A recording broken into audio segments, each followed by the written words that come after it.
Do I think Devin and I think Devin and Ryan will sell more, and that will prove that Devin is a viable dance partner with anyone in the world. What's your thoughts on Mike Tyson and Jake Paul? You know, it's I don't know if it's an exhibition, but just the fact that some people are concerned about Mike. You know what? I don't want to see anything happen to Mike, but he's a grown man. He knows more about this business than me, so I don't want to undercut his fight or undercut him getting some money. If he wants to do it, then do it. I just wish him well. And I'm a fan of Jake, so Jake having that opportunity is great as well. Does he win, Mike, in your opinion, even at 58? Of course. When you listen, it's hard to go against a skill set like that, against Jake, who's quite inexperienced in comparison to the experience that Mike has. But with the age factor, it makes for an interesting night, and so be it. Good luck to the winner. Would you be surprised if Jake knocked out Mike? Oh no, I wouldn't be surprised. No, not at all. Why not? Because, like I said, it doesn't. We've seen what Jake does. Jake has an equalizer, and we know that at that age, you tend to slow down. So the Mike Tyson that we saw with Roy Jones might be an entirely different Mike Tyson. Now, just piggyback off of that, if he does knock out Mike Tyson, would you give him credit for that, or would you still kind of have like, well, it's Mike Tyson at 58?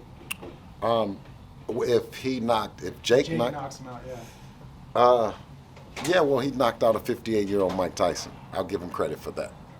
But if Mike knocks him out, then you know what I'm saying? Why Because, Jake, he made a bad mistake getting in there with him. Because he could opt to pick other influencers, other, guys. So to pick someone like Mike Tyson, it takes balls regardless. What was Mike like, back in the Hit Factory days when he'd come through your gym? Like, I know now he's mellowed out, smokes weed, and what was Mike like back in the day? Mike has always been a gentleman. You know what I mean? He always tells you what's on your mind. So you can count that when you talk to Mike, or at least me, when I talk to him, he gives me the real, and I appreciate that friendship over the years. Hey, Bill, Joe Mikowski's no longer with DAZN. I know that you and your son have... You sure? Is he not? I thought he is with them in just another capacity. Oh, well, maybe you can educate me, because I guess what I was going to ask. Like, I saw that maybe he stepped down, or he's departed. You put something parted on... ways. Parted ways? So oh, he is, really? yes. Okay. So just your initial reaction to the idea, because I know Joe, you, and Devin had a great relationship when DAZN was established. Oh, yeah. Well, I wish Joe the best in his next business venture, whatever that might be. But there's, we work with whoever, you know what I'm saying? And maybe Joe is on his way to Golden Boy, I don't know. Bill, have you ever had a conversation with Al personally about making the Tank fight? No, I haven't had a conversation with Al about Devin, or I haven't had a conversation with him about Tank. No, not at all. You think that would get it across the line? Seems like, Leonard and Floyd might be in the way, but Al might be the one to get it across. I don't know. Have you talked to him?